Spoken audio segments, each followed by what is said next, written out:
Hey everybody, and welcome to my N5 series on the SP404 mk2, where I cover a topic in about 5 minutes. Tanner writes in and asks if there's a way to launch pads, samples, and have them start and stop in sync with a external sequencer. So I'm assuming a little bit here. I'm assuming you want to be using loops, and I'm assuming you want them to be able to start and stop on, say, a 1 or 4 bar cadence. Otherwise, they're just going to start whenever you play them. So unfortunately, there's no way to have a pad other than having it timed incredibly well when you hit it to start and stop on time. So that can be a little bit of a problem, and I'll get into it. But yeah, we can use patterns to do this. It just requires a little bit of extra work. But I want to show you first up. I'm going to hit COM here, and we're going to use OPXY as the external sequencer right now.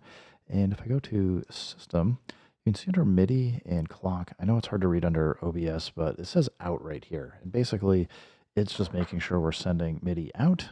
And we're going to go Shift Pad 13 to get into utility and go to MIDI. And I've set MIDI sync to MIDI. You can set it to auto if you want. But basically, you just want to make sure that it is getting the clock sync. So for example, if I go Shift, tap tempo, I can see it says external sync. This is very important. If you don't see external sync here, you're not going to be able to sync things up from your external sequencer, and you need to go figure out why the sync isn't coming across. With that said, I am going to exit out here. I hit play. I just got a pattern here, and if I go to the little thing, metronome, it's 120 BPM. So we know this is 120 BPM. I'm going to load some stuff up here, and we want to make sure that they stay in sync by playing at 120 BPM over here. So first thing, Shift, Import, Export. I'm going to go import a sample here, and I've already turned off the auto BPM detection. I just find it a huge waste of time because 9 times out of 10, it feels like it gets it wrong. So I don't want that. Just go load up a drum loop. Yeah, we'll just do this because it just starts on the 1. It's got a full drum kit. We'll be able to tell if it sounds good or not. And it says 116, so should be 116 BPM. And if I tap it here, it says 90. We got to fix that first. Let's go pitch and speed. I'm going to push in on enter, and we're going to manually change this to 116. A little too far, but there we go. 116. So if we play, it's now pitched it to, or it's making it play at 120 BPM. Sounds like a 4-bar loop. A couple things we want to do. Actually, it's not playing at 120 yet. We have to hit BPM sync. So now it's playing at 120. The reason why it says 129 here is because that's what the bank is set to for BPM. But again, we go check pad, shift and pad 11. It says external sync. So we're syncing to the clock here, not to the bank clock. If we disconnected, we would hear it change BPM, but we should be good here. Next up, what we want to do is, I'm just going to show you if I hit play and the pad at the same time, these should stay in sync. So far sounds good. If we had the wrong BPM, we'd probably be hearing it fall out of sync by now. But we heard it stop. Well, the reason why it stopped is we'd have loop off. So turning loop on, with gate on, it's going to stop playing. But at least we're in good shape here. This will now play forever as long as I hold this down. I don't think this is what you want to do, Tanner, but we're getting there. We're going to go through all the settings. I'll do a recap again real quick after we get through them. So what do we need to do to be able to start and stop this sample in time without having to, so we can queue it up, basically. We want to be able to queue up the next pattern. I'm going to go into pattern mode here. I'm going to go record and pad 13. I'm going to turn strength up to 100% and hit record. And this first one, actually, let's not do this. We're going to do it this way. Record, we want 1 bar, because if we do 2 bar, whatever your bar value is what you're going to be syncing to for how many bars it'll take to go around. We can go down as low as 1. I am going to do 1 just to show you. You can do 2, 4, 8, whatever you want, from 1 to 64. So I'm going to hit record. We've got the strength on, and basically when it wraps it under the 1, I'm just going to take this empty pad 16 and just put 1 event in. We need this just to make sure it saves. This is going to be our empty pattern that is basically, if we don't want anything playing on the SP404 mk2 that will be in sync here, we just come back to this. This is our home base.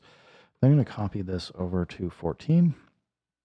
And from 14, again, we're just going to go record.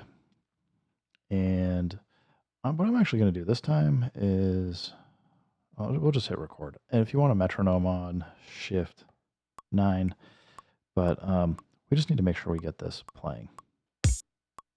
And I'm just tapping it.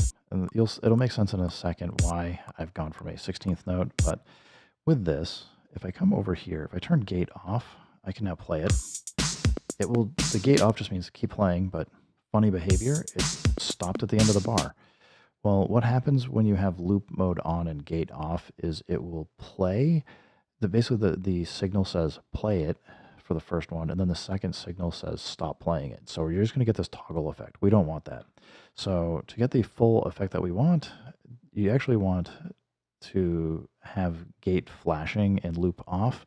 And what we're going to do is hold down Enter and hit pad 1, or not pad 1, gate. Hold Enter and hit gate. You're going to see gate start flashing. And this is what they call, I think they call it one-shot mode, but basically it gets the signal to fire and it will play until the sample has completed. And then if it gets other signals, it will just keep playing from where it was. It won't restart or retrigger. And once it's not playing, that's when the next signal will go through. So BPM sync is making sure that even though this is a 4-bar loop, it will be in sync with the external sequencer. We have the BPM set up correctly, and then what this is doing is it basically should be playing for 4 bars, and then at the end of the 4th bar, it will stop playing, and then it will receive the trigger and allow it to resync. So if we hold Enter and hit pad 14, we're queuing up that we want to play this. We're going to hit play. Sounds like it's in sync. And we've gone through a number of bars. Now let's say we want to stop playing this. We just queue it up. We can now switch between the two. And if you want, I'm not going to load up more, but let's turn this down. You can load up more loops if you want. If you go to like here, we can go Shift Reverse, and we can kind of mute and unmute things. We know that the patterns are still going to be playing in time. The only thing that is a caveat is you can't get it into this play mode without having the transport control initially start from the external sequencer. Otherwise, you're going to be starting it by hand and hoping for the best. So I'll just show you. Like if I come in and I stop this, well, this is still running. I'm going to have to make sure I hit this at the right time. And you can hear it sounds like it's a little bit off, so I'd have to stop it. Still a little off. Anyway, to get out of jail here,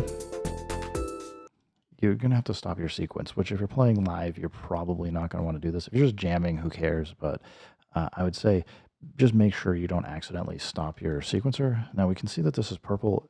It's kind of hard to see in OBS, but this is purple. It's queued up and ready to go. So with that, I can hit play over here. Let's say we do mess up though. What other options do we have? Personally, what I would say is I hit exit. Don't freak out. Hold Enter, hit pad 13. When you're ready, it is looped. I would just restart your transport control for play. It might give a little double trigger or something else, but we've at least gotten back in, so we know these are in sync, and we can switch over when we want to. Anyway, I know this has been a little bit longer than 5 minutes, but Tanner, I hope this helps you out. Everybody else, thanks for stopping by. Keep making music, keep having fun. Remember, if it sounds good, it is good. And peace.